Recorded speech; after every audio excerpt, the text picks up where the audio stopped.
जय श्री कृष्ण दोस्तों। आइए आज हम बातें करते हैं, क्या एक इंसान अपने आप को जानता है? एक इंसान क्या अपने आप को समझता है? क्या एक इंसान अपने आप में सुधार करने की कोशिश करता है? आइए इसको समझने की कोशिश करते हैं।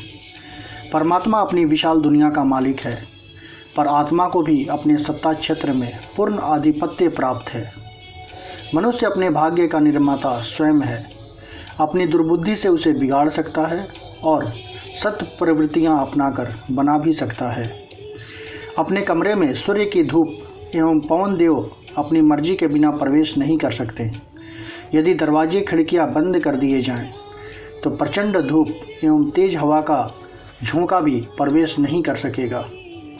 केवल वही स्टेशन अपने रेडियो पर सुना जा सकता है जिसकी हम फ्रीक्वेंसी सेट करते हैं। अन्य स्टेशनों के ब्रॉडकास्ट हमारे कानों तक नहीं आ सकते, भले ही वे कितने ही जोरदार प्रसारण क्यों नहीं चला रहे हों।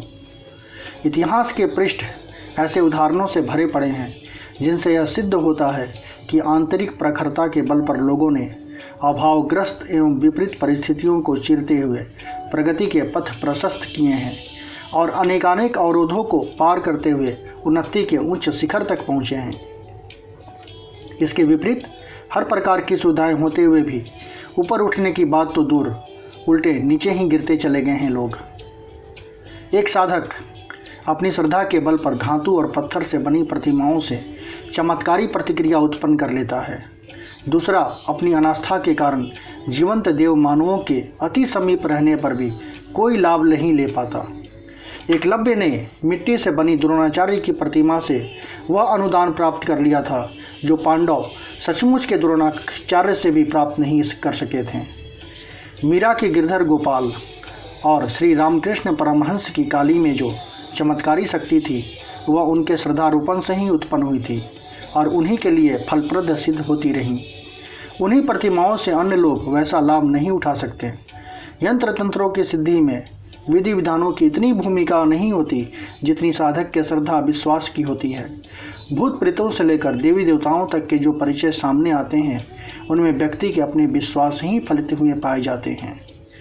अमुक चिकित्सा से लाभ होना अथवा अमुक चिकित्सक का सफल होना अथवा अमुक चिकित्सक का असफल होना बहुत करके रोगी के विश्वास पर निर्भर रहता है। विपुल वर्षा होने पर भी पत्थर की चट्टानें एक बूंद पानी भी नहीं सूख पाती। इसके विपरीत रेगिस्तानी गर्मी में हरे रहने वाले पेड़ पौधे कहीं से भी अपने निर्वाह के लिए आवश्यक नमी उसी उच्च वातावरण से उपलब्ध करते रहते हैं। स्वाति की वर्षा से केवल वे ही सीप लाभ उठा पाती हैं जिनके मुंह खुले रहते हैं। सरकारी छात्रवृत्ति उन्हीं को मिलती है जो परिश्रम पूर्वक पढ़ने और अच्छे नंबरों से उत्तीर्ण होते हैं। बाहरी सहायता उपलब्ध होना न होना उतना महत्वपूर्ण नहीं जितना कि व्यक्ति की निजी पात्रता होती है एवं प्रखरता होती है। आत्मबोध का तात्पर्य है अपने से सन्निहित शक्ति एवं संभावना से परिचित होना। आत्मिक प्रगति का अर्थ है आंतरिक दोष दुर्गुणों को निरस्त करके सद्भावनाओं और सत्प्रवृत्तियों को समुन्नत बनाने के उपक्रम में निरंतर निरत रहना। इन सत्प्रयत्नों से ही मानवीय और देवीय दोनों प्रकार की सहायताएं अनायास ही उपलब्ध होती रहती हैं। ब्रह्म विद्या का सबसे महत्वपूर्ण निर्देश यह है कि अपने आप को जानो, अपने आप को समझो और अपने आप को सुधारो। गीता भी यही कहती है, अपना उद्धार अपने आप करो, अपने आप को गिराओ मत। मित्रों को ढूंढने और शत्रुओं को भगाने के लिए अन्यत्र कहीं जाने की आवश्यकता नहीं है। वे अपने ही भीतर डेरा डाले बैठे हैं।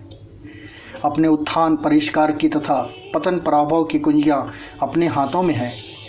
अपने पुरुषार्थ से, अपनी विवेकशील और दूरदर्शिता से ही प्रगति के द्वार खुलते हैं। दोनों में से चाहे जिसका द्वार सुरक्षापूर्वक खोला जा सकता है, यह तथ्य समझ में आ सके तो प्रतीत होगा कि अपना आपा ही कल्प वृक्ष है। जिस कामना से उपासना की जाए उसी के अनुरूप वरदान मिलते चले जाएंगे। अन्य किसी देवता की उपासना भले ही निष्फल चली जाए, पर जीवन देवता की उपासना आत्मनिर्माण साधना निश्चित रूप से अभिष्ट सिद्धि देकर ही रहती है। दोस्तों, आपकी इस बारे में क्या धारणा है, क्या राय है, आप क्या सोचते हैं? कृपया हमें कमेंट बॉक्स में ज़रूर बताइएगा। जय श्री कृष्ण दोस्तों।